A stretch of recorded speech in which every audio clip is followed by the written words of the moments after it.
Let me start by saying here that, of course, first of all, we thank the authorities of Cape Verde, for making this possible. And I think from the information I've got up to now, that is going very well, has gone very well, is going very well. And that is important. Because if you look around, you see that the NATO Response Force is being severely tested here.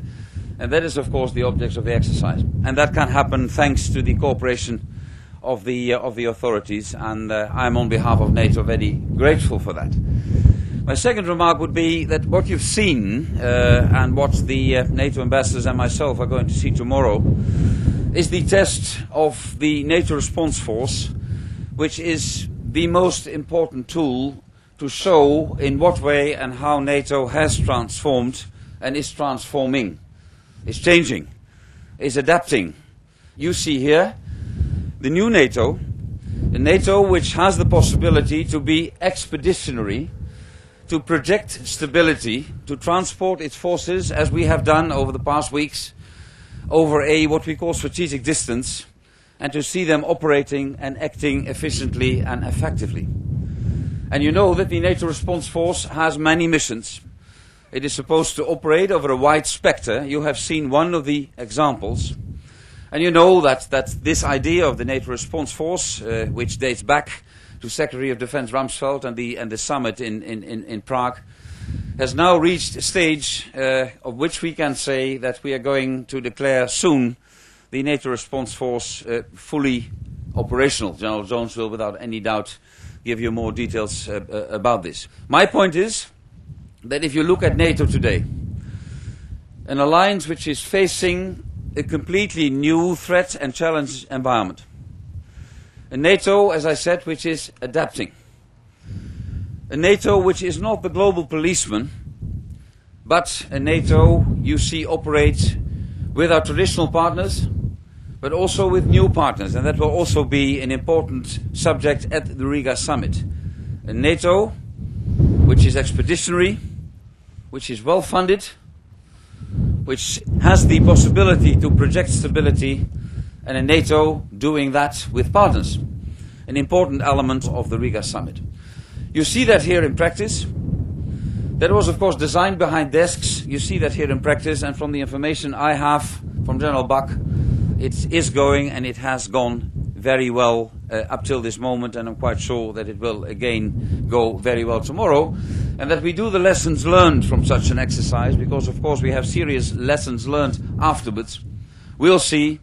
It was a good decision to have the NRF exercising here, and we have seen NATO in action, a proactive NATO, a NATO which is able to project stability through one of its most important elements and one of its most important possibilities to project that stability.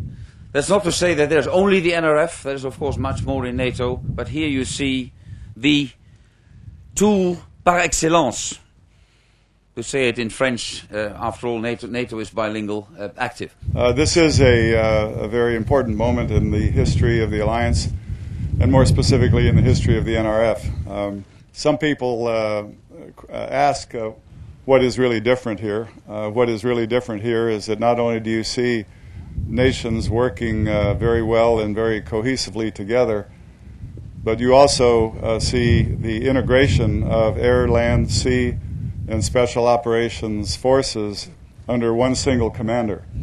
That is dramatically different from the Cold War days of NATO, where armies, navies, air forces operated semi-independently on their own mission sets. We are bringing all of this together under the heading of transformation.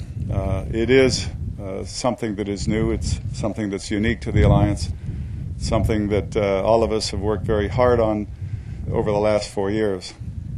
The NATO Response Force full operational capability has been a goal since the Prague Summit. We've gone through the intermediate stages, other exercises that have taught us a lot about the concept and where we need to work and how much we need to do. It is about integrating the Allied Command for Transformation with new techniques and new technologies that make us more efficient.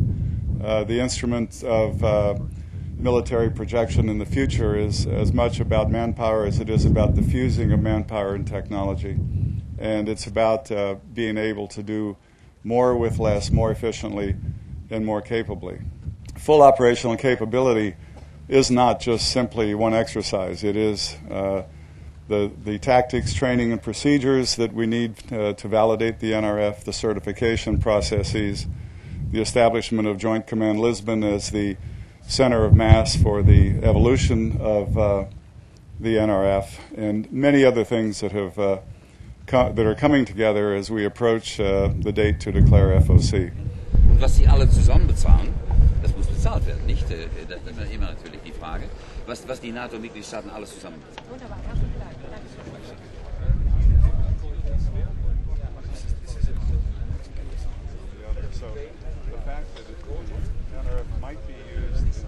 Politically concluding this force is now fully operational capable.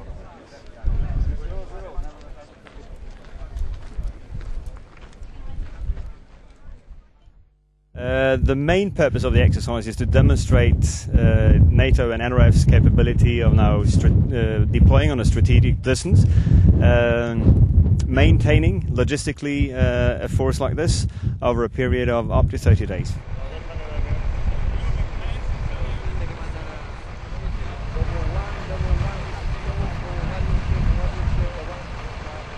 A total of approximately 7,000 troops and individuals are involved in the exercise down here.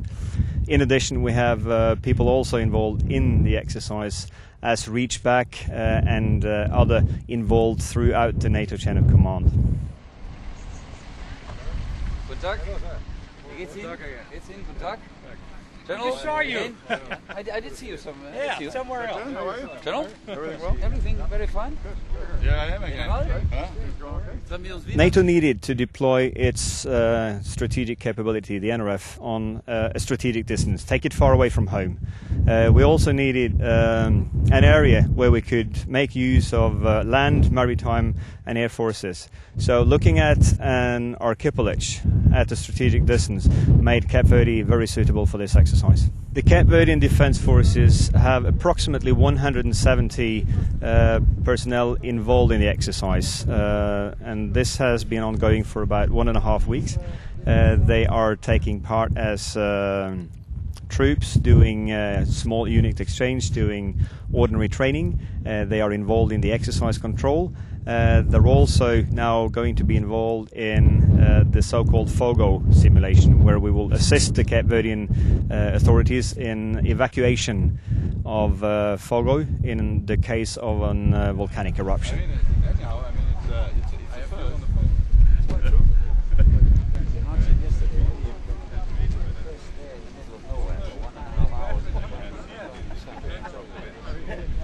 On your behalf.